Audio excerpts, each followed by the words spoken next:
अल्ताश पाक ऐं Sindh solid waste management board पारां इम्कानी तूफ़ान ऐं बरसातुनि जे ख़तरे सबबि गिदू चौक हैदराबाद में एमरजेंसी कैंप क़ाइम। एमरजेंसी कैंप जो मक़सदु एमरजेंसी सूरत हाल में रस्तनि ऐं घिटियुनि जी सफ़ाई सुथराई सां गॾोगॾु बरसाती पाणी जे निकाल में मदद करणु आहे। इन ॾिस में अल्ताश पाक ऐं Sindh solid waste management board पारां सैनिटरी अमले खे रेनकोट, पाणी कढण लाइ वाइपर ऐं ॿियो ज़रूरी सामान फ़राहम कयो वियो त जीअं शहर जी सफ़ाई सां गॾोगॾु बरसाती पाणी जो निकाल बि थी सघे। अल्ताश पाक ऐं Sindh solid waste management board इंतज़ामिया जो चवणु हो त हू हिन ख़तरनाक सूरत हाल में बि शहर जी सफ़ाई सुथराई तोड़े माण्हुनि जी मदद करण लाइ हर वक़्तु तयारु आहिनि। शहरनि खे घुर्जे त हू बिजली जे थंभनि, पुराणियुनि इमारतुनि ऐं साइन बोर्ड्स वग़ैरह खां पंहिंजो पाण खे परे रखनि त जीअं कंहिं बि हादसे या नुक़सान खां पंहिंजो पाण खे बचाए सघिजे।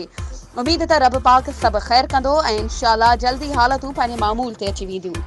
वधीक ख़बरुनि ऐं अपडेट्स जे लाइ असांजे चैनल खे सब्सक्राइब कयो ऐं हा, बेल आइकन खे प्रेस करणु न विसारिजो त जीअं असांजी हर नई अचण वारी वीडियो तव्हां ताईं पहुची सघे।